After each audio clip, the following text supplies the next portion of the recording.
Vamos, nesse momento, atentar um pouco mais sobre o texto de Mateus, capítulo 3.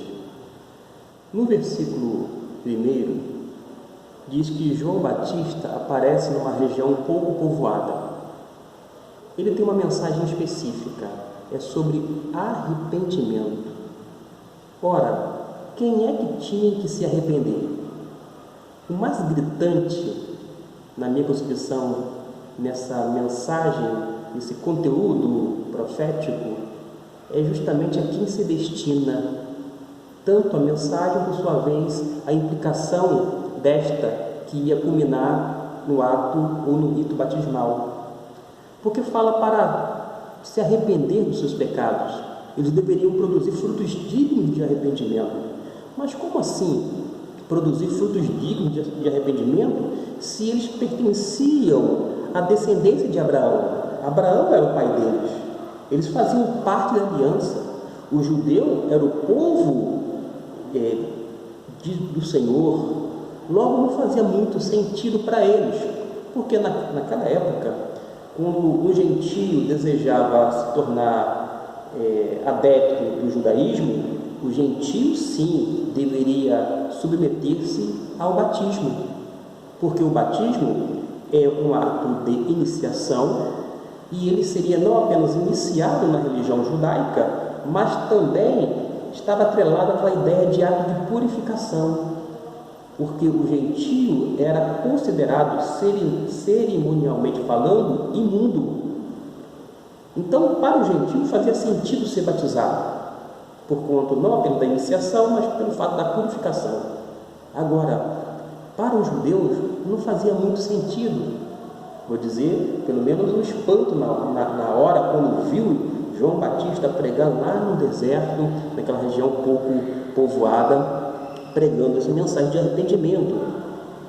João Batista, ele é categórico: produzir, pois, frutos dignos de arrependimento, porque se eles não se arrependessem, seria feito o seguinte, conforme a ilustração, porque o machado estava preparado para cortar a raiz das árvores. E João Batista vai dizer: toda árvore, pois, que não produz bom fruto, é cortada e lançada no fogo, indicando que os judeus, se não acreditassem na mensagem, eles seriam lançados no fogo, isto é, uma indicação ao inferno. Isto é muito importante para a nossa vida. Não é o fato de nascer numa igreja evangélica que faz dos seus filhos evangélicos. O fato de você pertencer a uma ramificação dentro do cristianismo necessariamente não o torna um cristão. Aliás, nós temos muitos cristãos chamados nominais. São cristãos só no nome, mas não encarnam o Evangelho de Deus, não vive realmente aquilo que Deus deseja para a sua vida como um crente em Jesus. Voltando aqui para o texto, uma outra coisa que quando João levava essa mensagem de arrependimento, ele dizia que o reino dos céus estava próximo. O que isso indicava? Que o Messias estava batendo na porta, estava prestes a surgir, a aparecer. Logo eles deveriam se arrepender e preparar seus corações, confessando seus pecados, abandonando as práticas pecaminosas para receber o Messias. E o título Cristo significa justamente ungido, que é o termo equivalente a Messias. Cristo é um título assim como Messias, que é um título intercambiável, ou sinônimo, vou dizer assim. Havia necessidade de haver essa preparação espiritual dos judeus para receber o Filho de Deus. Não é à toa que o evangelista João, ele vai dizer lá no primeiro capítulo que Jesus veio para os seus. Isto é, Jesus veio para os judeus. A salvação, diz a Bíblia, vem dos judeus, mas os seus não o receberam. Mas todos aqueles, quando creram no nome de Jesus, foram feitos filhos de Deus.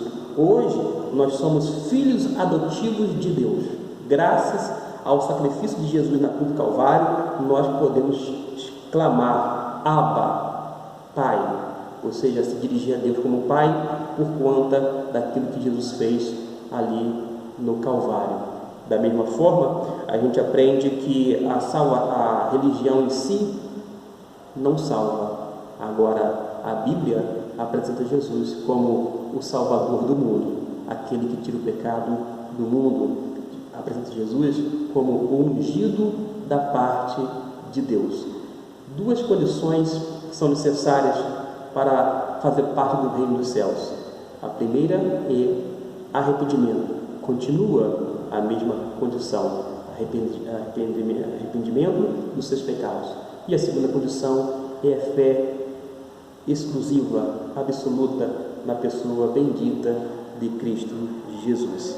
Fiquemos com essas informações, vamos voltar depois falando alguns fatos sobre esse texto de Mateus capítulo 3. Até lá, então.